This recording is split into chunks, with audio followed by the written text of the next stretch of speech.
NCP প্রতীকের কথা বলছেন, এটা যেহেতু আমাদের নির্ধারিত তালিকায় নাই, এই জন্য আমরা এটা দিতে পারিনি। আমি মনে করি না NCP will B A problem for transition two democracy. তারা একটা নিজেদেরকে গণতন্ত্রায়নের পথে বাঁধা হিসাবে আসবেন এমন আমি মনে করি না। অন্তত আমি কোনো শঙ্কিত নই এই যে ইলেকশন যে পার্টিসিপেশন সম্পর্কে। I am fully confident. দেখেন, আপনারা তো জানেন এটা, আমাদের ইলেকশন কমিশনের সচিব মহোদয়, সিনিয়র সেক্রেটারি মহোদয় অলরেডি এক্সপ্লেন করেছেন যে কোনো দল নিবন্ধন যখন পায়, আমাদের যে নির্ধারিত প্রতীকের তালিকা আছে ওখান থেকে একটা নিতে হয়। তো ওই যে এনসিপির প্রতীকের কথা বলছেন, এটা যেহেতু আমাদের নির্ধারিত তালিকায় নাই, এই জন্য আমরা এটা দিতে পারিনি।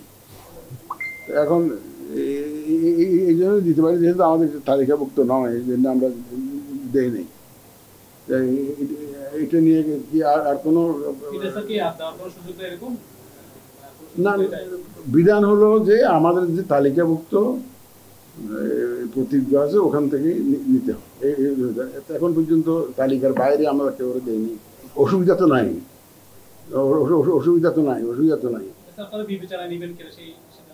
না, নির্বাচন কমিশন যে কোনো সময় প্রয়োজনে প্রতীকের সংখ্যা বাড়াইতে পারে, কমাইতে পারে। এটা আমাদের এটা 115টাতে ছিল না, 115টাতে আমরা করেছি, পরে করেছি। কারণ এখন হয়েছে কি, আমরা লোকাল গভর্নমেন্ট আর ন্যাশনাল গভর্নমেন্ট ইলেকশন এক করে ফেলেছি প্রতীকের লিস্টটা। তার জন্য আমাদের প্রতীকের সংখ্যা অনেক বেড়ে গেছে। ডাবল ধামাকা অফার, ওয়ালটন ট্যাবলেট পাওয়া যাচ্ছে নতুন ছাড়কৃত মূল্যে। সাপলাতে সেটা অফহ্যান্ড কোনো জবাব আমি দিতে চাই না। যে এটা কমিশন নেওয়ার মতো, এটা ইনক্লুড করার জন্য কোনো সিদ্ধান্ত নেয় নাই। এটা এখন আমি তো বক্তব্য শুনি নাই, বা উনি কোন কনটেক্সটে বলছেন অনেক সময় আমি তো বুঝতে পারি না। তবে ওই এনসিপির বিষয়টা দেখেন, একটা জিনিস চিন্তা করতে হবে।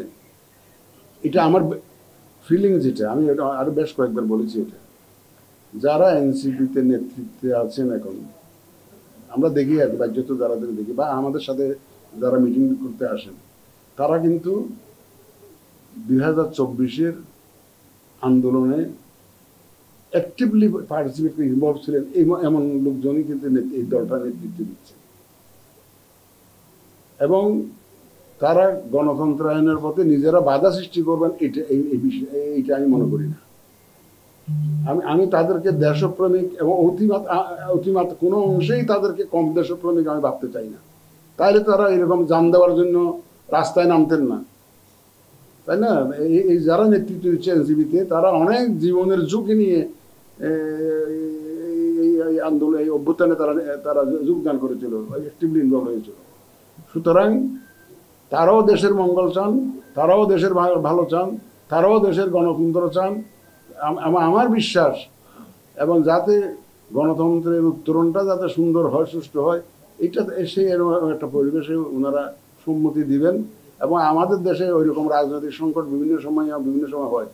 ওই রাজনীতিবিদদের একটা সুবিধা আছে কি, তারা there is no last word in politics একটা বলে ওটা পজিশনটা চেঞ্জ করতে পারে, যেটা আমরা পারি না। আমাদের তো আইন কানুন অনেক কিছু করতে হয়, অনেক সীমাবদ্ধতা আছে, কিন্তু ওনারা শাস্ত্রে আছে there is no last word in politics. সুতরাং এটা ওরা বলতেই পারে, কিন্তু ওনারা, আমি তাদেরকে দেশপ্রেমিক হিসাবেই জানি, দেশের মঙ্গল কামনাকারী হিসাবে জানি। এবং তারা দেখবেন যে তারা আমাদের সীমাবদ্ধতা সম্পর্কে ফুললি অ্যাওয়্যার, এবং দেখবেন যে একটা অবস্থানে আসবেন। তাতে আমি মনে করি না NCP will B A problem for transition two democracy. তারা একটা নিজেদেরকে গণতন্ত্রায়নের পথে বাঁধা হিসাবে আসবেন এমন আমি মনে করি না। অন্তত এনসিপিকে আমি মনে করি না এইরকম একটা নিজের জীবন বাজি রেখে এই যে অভ্যুত্থানে যারা জড়িত ছিল তারা এই ধরনের কাজ করবেন বলে আমি বিশ্বাস করি না। সুতরাং একটা পজিশন আসবে, দেখবেন আপনারা ইনশাল্লাহ, এবং সবাই দেখবেন যে সুন্দর একটা সুষ্ঠু নির্বাচনে অংশগ্রহণ করবেন আপনারা।